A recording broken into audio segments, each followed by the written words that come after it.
Saya tidak melihat bahwa pasangan ini menjadi sebuah pilihan yang menarik buat Indonesia ke depan karena energinya itu cenderung tidak dinamis ya, tidak memancarkan sebuah letupan yang bisa garang membawa Indonesia ke depan dengan prestasi-prestasi yang cemerlang. Itu yang saya lihat. Koalisi Indonesia Baru saya rasa sangat-sangat kecil kemungkinannya untuk bisa dibentuk, di-create, mendukung Ganjar Pranowo masuk dalam barisannya Pak Prabowo. Beratlah itu. Karena mereka akan berpikir, kenapa harus bergabung? Kita kan cukup untuk mengusung satu capres. Pasti seperti itu hitungan ketua umum di Koalisi Indonesia Baru itu.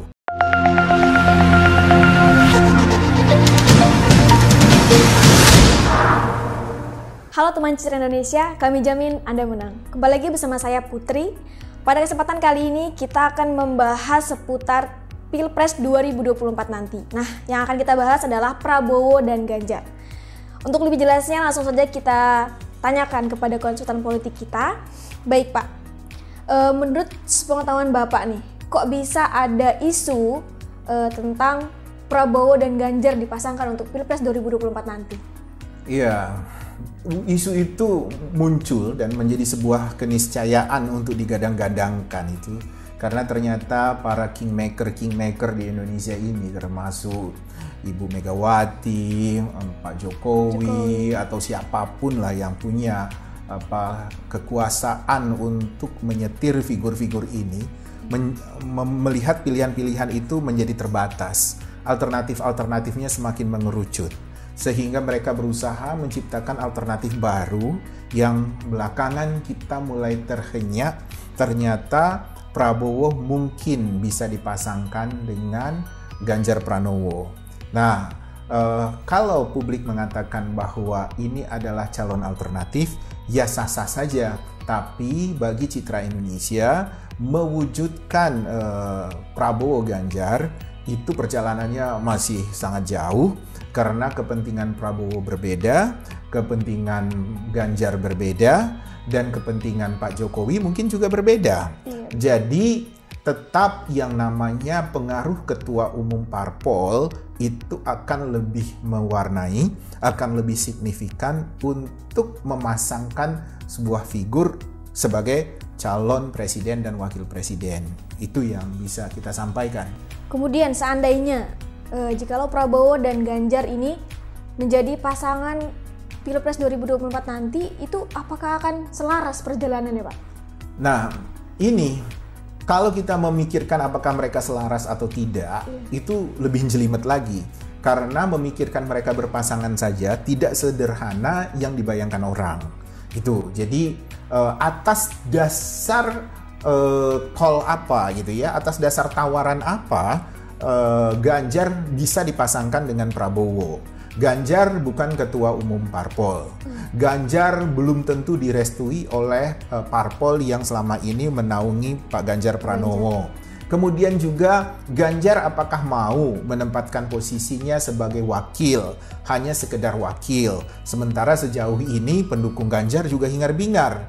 Pendukung Ganjar juga sudah cukup menempatkan Ganjar Pranowo untuk dihitung sebagai calon presiden, bukan calon wakil presiden. Kalau dari popularitas, jumlah pendukung yang luar biasa, saya rasa mungkin Ganjar Pranowo akan berpikir ulang kalau dia dijadikan sebagai wakilnya Pak Prabowo. Tapi begini, kalau kita tanya apakah mereka akan selaras atau tidak, saya menduga bahwa pasangan ini kalau berkuasa itu akan senyap gitu, akan sunyi. Kenapa? Pak Prabowo sendiri sudah uzur, tidak lincah lagi gitu kan.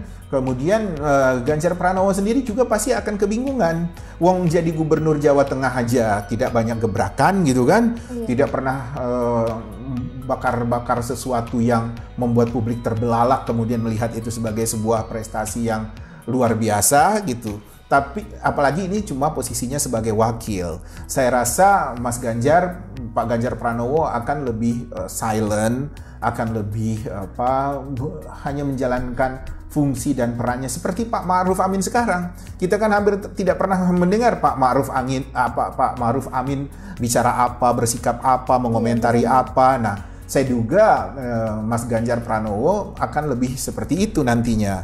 Nah, bukan masalah takut nggak takut, ya bingung mau ngapain juga gitu kan, jadi wakil. Orang jadi gubernur aja masih harus menapak satu begitu kan. Nah, ini jadi wakil gitu. Nah, Pak Prabowo sendiri juga akan begitu. Pak Prabowo akan mungkin akan berusaha untuk mendelegasikannya kepada wakilnya, kepada Pak Ganjar. Nah, cuma masalahnya karena mereka berada dalam dua partai yang berbeda, bisa jadi ada kegelisahan dari teman-teman di kader Gerindra kalau misalnya Ganjar Pranowo diberi peran yang lebih aktif, lebih signifikan. Mereka pasti khawatir begitu. Nah, belum lagi misalnya nanti PDI Perjuangan melihat misalnya Ganjar melakukan peran yang lebih besar, lebih signifikan sebagai wakil presiden, mereka khawatir lagi nanti Ganjar Pranowo akan membuat kekuatan baru misalnya. Tapi ya saya tidak melihat bahwa pasangan ini menjadi sebuah pilihan yang menarik buat Indonesia ke depan karena energinya itu cenderung tidak dinamis ya, tidak memancarkan sebuah letupan yang bisa garang membawa Indonesia ke depan dengan prestasi-prestasi yang cemerlang. Itu yang saya lihat. Nah, kemudian apabila keduanya ini dipasangkan nih Pak, itu akan menimbulkan pengaruh yang signifikan terhadap partai politik masing-masing tidak Pak? Pengaruh pasti PDI Perjuangan akan sibuk betul ketika misalnya Ganjar Pranowo lebih ngotot untuk jadi wakilnya Prabowo. Tapi saya rasa Pak Prabowo sendiri akan sungkan kalau Ganjar Pranowo tidak mendapat restu dari Ibu Megawati. Karena benar omongan analisis kawan-kawan yang lain bahwa daripada Pak Prabowo cenderung merapat kepada kekuatan Pak Jokowi, ya lebih baik Pak Prabowo cenderung berdekatan dengan kekuatan Ibu Megawati. Karena besok selesai Pilpres, Pak Jokowi kan dalam tanda petik sebagai pensiunan, tidak memegang satu partai politik. Sekarang ini partai politik beberapa mau berafiliasi, mau berada dalam cengkraman atau di bawah payung istana gitu. Itu kan karena melihat Pak Jokowi masih jadi presiden. Tapi besok setelah Pilpres, Ibu Megawati tetap jadi ketua umum PDI Perjuangan, ataupun kalaupun tidak, kekuatan PDI Perjuangan itu konkret, itu real sebagai partai politik besar di Indonesia. Jadi itu pasti sudah menjadi perhitungan Pak Prabowo untuk menerima Ganjar Pranowo sebagai wakilnya. Nah, tinggal kita melihat apakah konstelasi di koalisi Indonesia Baru, yang di situ ada Golkar, ada PAN, mau juga bergabung dengan koalisi Gerindra dan PKB. Nah, kalau itu dilakukan, mungkin Pak Prabowo akan menghitung ulang, lebih bersedia untuk menerima Ganjar sebagai wakilnya.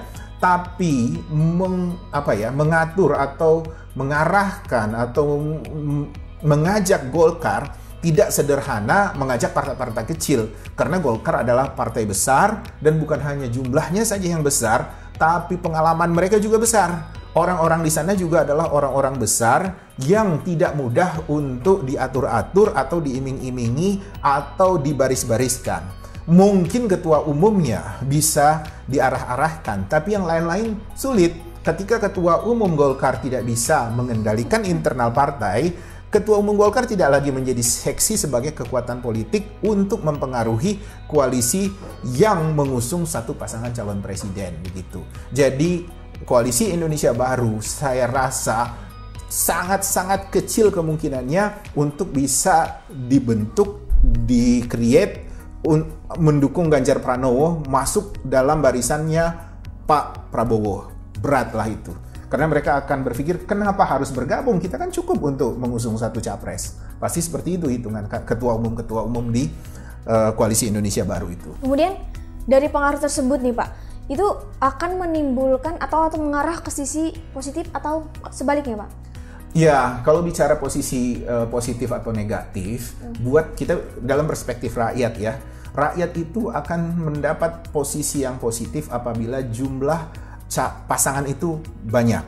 Jadi minimal kita harus berusaha agar calon presiden dan wakil presiden itu pasangannya minimal 3. Jadi kalau misalnya ternyata Prabowo Ganjar tetap mentas, kita berharap tetap ada 2 lagi calon presiden. Nah, itu boleh dikatakan bahwa bergabungnya Prabowo dan Ganjar itu membawa sisi positif buat rakyat. Tapi kalau ternyata Prabowo dan Ganjar itu terpolarisasi membentuk hanya 2 pasangan, dalam hal ini mungkin Istana dan Tuku Umar bisa bersatu mengusung Prabowo Ganjar, yang mungkin di situ masih tetap ada solid di koalisi perubahan ya, koalisinya Nasdem itu, saya rasa rakyat yang akan rugi karena tetap nanti akhirnya terpolarisasi seperti kemarin, ada cebong, ada kampret seperti itu.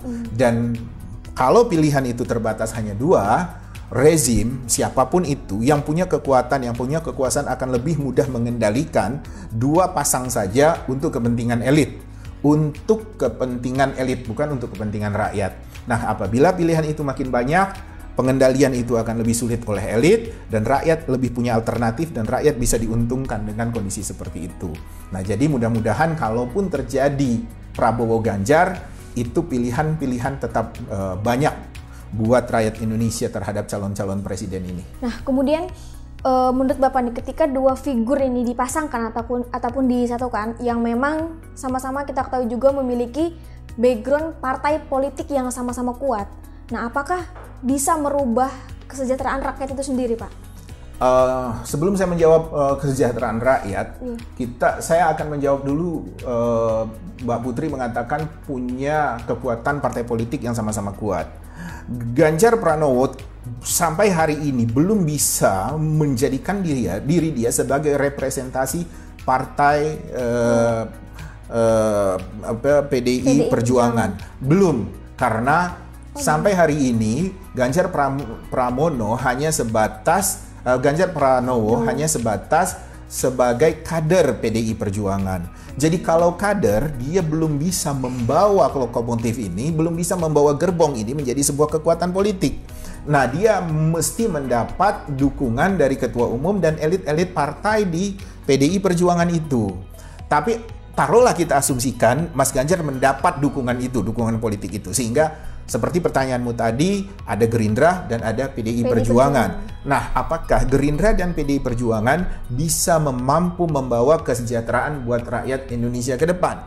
Saya menilai bahwa Gerindra, PDI Perjuangan adalah partai politik yang mau tidak mau harus memiliki visi, komitmen yang jelas buat rakyat. Cuma masalahnya figurnya mampu atau tidak. Kan begitu. Ketika misalnya PDI Perjuangan punya komitmen, punya keteguhan hati, Gerindra pun juga seperti itu, kadernya yang diusung untuk jadi presiden dan wakil presiden mampu nggak untuk mewujudkan visi misi itu?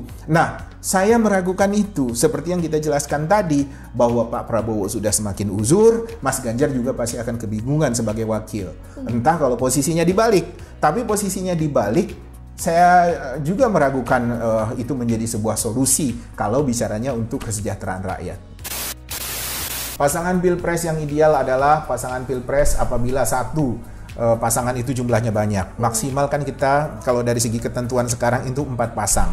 Kalau dia bisa jadi 4 pasang itu makin baik buat rakyat. Kemudian pasangan pilpres yang ideal itu apabila kita muncul adu gagasan, bukan adu politik identitas. Kemudian juga itu pilpres yang baik itu apabila mereka mau dekat dengan rakyat, tapi dengan pendekatan-pendekatan yang betul-betul alamiah gitu, bukan dikemas atau dikondisikan. Kemudian juga kita ingin melihat perdebatan-perdebatan yang tajam di antara mereka. Jadi bukan sekedar sebutannya aja debat, tapi sebenarnya itu lebih sekedar cuma silaturahmi hahaha, hanya untuk agar pendukung mereka bisa ada bahan untuk tepuk tangan. Betul. Saya rasa itu nggak menguntungkan buat rakyat. Jadi harus ada perdebatan yang tajam di antara mereka, dan komitmen itu harus tercatat dengan tajam pula di pikiran tiap-tiap orang di Indonesia ini. Jadi 4 pasang, pertempurannya ketat, kemudian mereka bisa saling membongkar keburukan lawan-lawannya, itu asik buat Indonesia. Jadi bukan untuk ngipas-ngipasi rakyat untuk akhirnya berbentur secara horizontal. Rakyat sama rakyat berantem, mereka akhirnya ngopi-ngopi bareng di hotel berbintang atau di sebuah istana di mana gitu kan. Itu kan menyedihkan kalau begitu. Nah, jadi rakyat juga harus sadar bahwa kita harus mendukung makin banyak pasangan, itu makin baik buat rakyat.